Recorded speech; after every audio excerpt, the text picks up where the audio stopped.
Welcome to the Deep Dive. You've shared your reading list with us, and our job really is to pull out the key stuff, the insights that actually matter, so you can get up to speed without feeling totally overwhelmed. Yeah, cut through the noise. Exactly. Yeah. So today we're jumping into Seth Godin's Linchpin. Are you indispensable? A classic. It really is. And our mission here, especially for you listening, wanting to, learn fast but properly, is to really get the heart of what Godin's saying in Linchpin. And crucially, what it means for you, for your work. Finding those aha moments. That's the goal, those moments that make you rethink things. Yeah. And this book, it digs into so much motivation, attitudes at work, creativity, adding real value, even the whole psychology of our jobs. It's packed. Definitely. Okay, where do we start? Let's start with maybe the biggest idea up front. This whole concept that the old way of working is, well, dead. Right. Godin kicks off strong with that. The old deal, fit in, do what you're told, get your paycheck. He argues that's just not the reality anymore. Competition, technology, it's all changed the game. He paints this picture, doesn't he, of like 300 years of factories basically wanting workers who were, well, compliant, low paid, easy to replace, like cogs in a machine. Exactly. Interchangeable parts. That was the goal for a long time. And he gives that example, Hector in Queens, waiting for day labor. Yeah, that's a powerful image. It is, because Hector, in that specific context, is fungible. The contractor just needs a body, not necessarily Hector's unique skills. It's a stark illustration of that old model. So the value wasn't in the individual. Not in that system, no. Which leads to the choice businesses have now, according to Godin. Okay. You either go super cheap, super generic, or you aim to be faster, more memorable, and this is key, more human. More human. That feels like the core of the linchpin idea already. It's definitely heading that way. And then he gets into what he calls the scam. The scam. That sounds provocative. It is. He's talking about that promise, do your job, show up, work hard, listen to the boss, and you'll be set for life. He basically says, nope, that promise, it's a scam now. Those kinds of great jobs where someone maps out every single step for you, they're disappearing. And he brings in this idea, the law of the mechanical Turk. What's that about? Sounds a bit historical. It is, but the concept is super relevant. The mechanical Turk historically was this fake chess-playing machine. But the principle Godin pulls is that almost any complex task, you can break it down. Okay. Break it down into tiny, super simple, predictable steps. And once you do that, those little steps can be done incredibly cheaply, sometimes even for free. Like crowdsourcing. Exactly. Think Wikipedia. Millions of tiny contributions making something huge. Or those transcription services like Casting Words using Amazon's Mechanical Turk platform. Right, where people do tiny bits of transcription for pennies. Precisely. The scary part, the insight for us is, if your job or parts of your job can be broken down like that, made into simple, repeatable instructions, then you're replaceable by the cheapest option. That's the threat. And he connects this all the way back, interchangeable parts for guns in the 1700s. Jean-Baptiste Gribeauval, yeah. Right, and then Henry Ford in mass production. It's all been about efficiency through interchangeability, making workers replaceable parts of the system. And his argument is that even in offices, with computers, many of us are still stuck in that factory mindset. That's exactly his point. The myth of the white-collar job. We think we're different, but often the underlying structure, the expectation, is still about being a compliant, replaceable part, just, with different tools. Okay, so that's the problem. What's the alternative? This is where the linchpin comes in, right? Yes. And the artist. Yes. The linchpin is the answer. The linchpin is, well, indispensable. They're the person the organization needs, the one they build around, the one who's genuinely hard to replace. So not just doing the job, but being crucial to the job or the organization. Exactly. And he says success now means being an artist. And he doesn't just mean painters or musicians, does he? No, not at all. An artist, for Godin, is anyone who creates, who brings something new. He uses the chef versus cook analogy. Ah, I like that. Explain that. Well, a cook follows the recipe. Step 1, step 2, step 3. Very precise, very obedient. Right. A chef. They might use the recipe as a starting point, but they add their own insight, their creativity, their passion. They create something unique. They're artists in the kitchen. Okay, I get that. So it's about bringing your own unique input. Yes, and a huge part of that is what he calls emotional labor. Emotional labor. That term gets used a lot. What does Godin mean by it? He means more than just being polite. It's the real work of managing your feelings, and sometimes others, to create a specific, valuable outcome. It's about insight, connection, empathy, used strategically.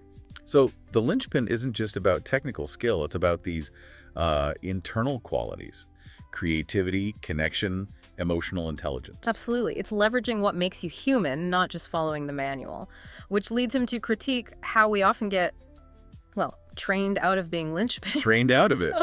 He calls it the failure of indoctrination.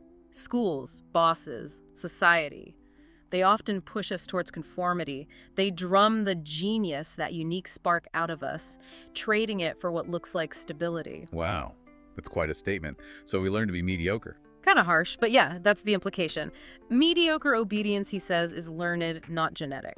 It comes from years of, say, schooling that prioritizes following rules, getting good grades, which often means pleasing the teacher, fitting in. The fear factor. Fear of bad grades, fear of standing out. Exactly. And he argues that what school often measures best is just being good at school, not necessarily the skills needed for this new world of work. So what should schools be teaching then, in his view?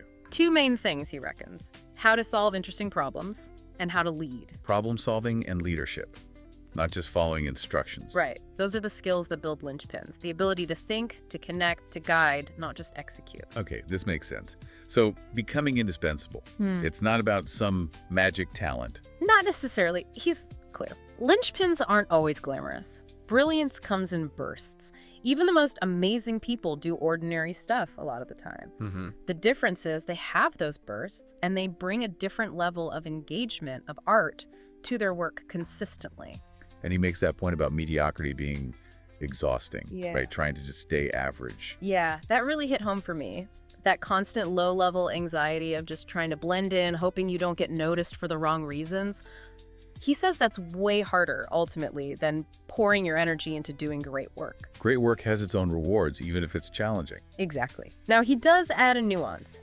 Does every single job need a linchpin in the same way? Good question. Like a pilot. You Yeah. probably want them following the checklist, right? Precisely.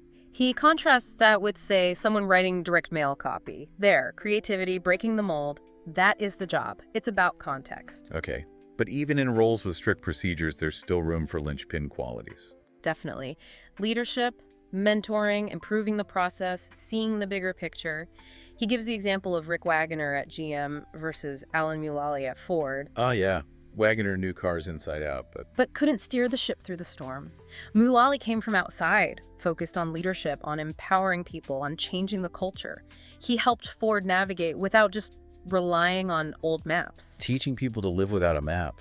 That's a powerful idea. It really is. And that ties back to emotional labor again. He sees it as making maps. Making maps, how so? It's about navigating ambiguity, seeing the complex terrain of a problem or a situation, understanding the emotional landscape, and then guiding people through it, making sense of the chaos. Like the Google interface example he uses. Yeah, perfect example. The tech behind Google is insanely complex. But the interface, simple, intuitive, that took vision, empathy, understanding the user that's map making, that's emotional labor creating huge value. And he argues this ability, this emotional labor, it's available to everyone. It's a choice. Yes.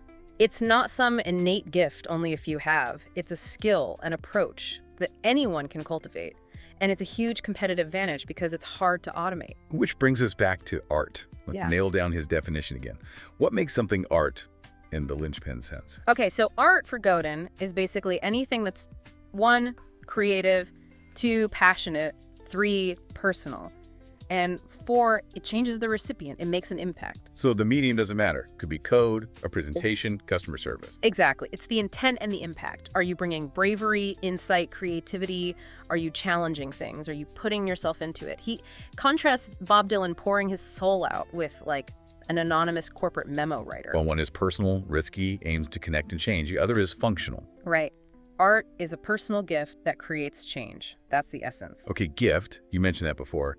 He talks about a gift economy at work. That sounds counterintuitive to the whole day's work for a day's pay thing. It is. He's really critical of that purely transactional view. He thinks it cheapens the work and, crucially, builds no real connection. So what's the alternative? Giving gifts, like actual presents. No, not usually wrapped ones. Gifts of insight, gifts of initiative, doing something helpful that wasn't explicitly asked for, gifts of connection, bringing people together. Okay. Intangible gifts. Exactly. And he talks about doing this within your tribe. Tribe, meaning? Your close colleagues, your network, maybe even your online connections, people you interact with regularly. Giving gifts within the tribe builds trust, strengthens bonds, and makes you more central, more indispensable to that group. So it's less, if I do this, then I get paid, and more. Just contributing value. Kind of, yeah. He contrasts the if-then of a transaction with the and of a gift. A gift doesn't demand immediate quid pro quo, it builds relationship capital.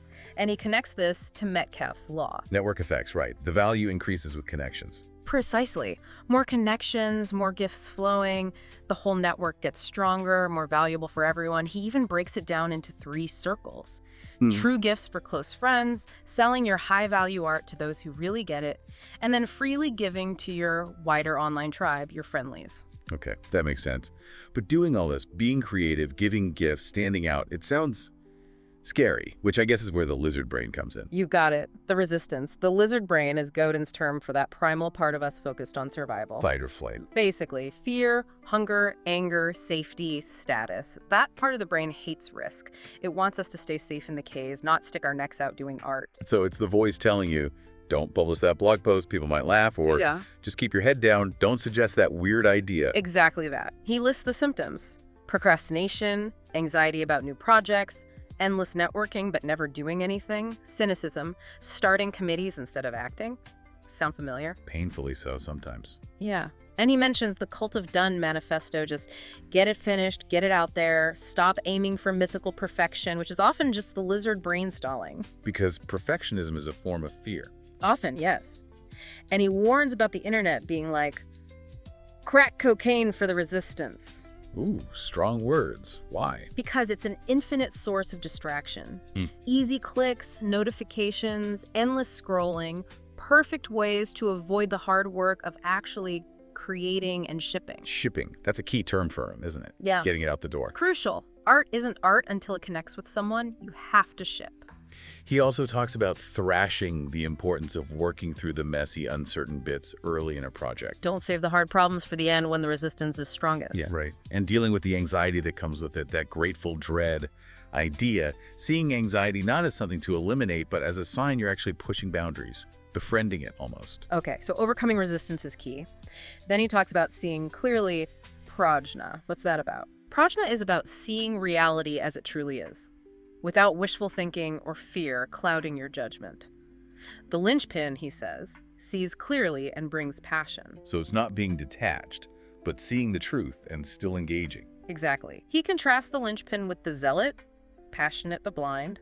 The whiner sees problems but doesn't act. And the detached observer sees clearly but doesn't care. The linchpin does both, sees and acts with passion. Like the Richard Branson story he tells. Flight canceled, so he charters a plane. Perfect example of prajna in action. Saw the reality, no flight. Saw an opportunity, lots of stranded people. Acted creatively and decisively. Didn't just complain or wait.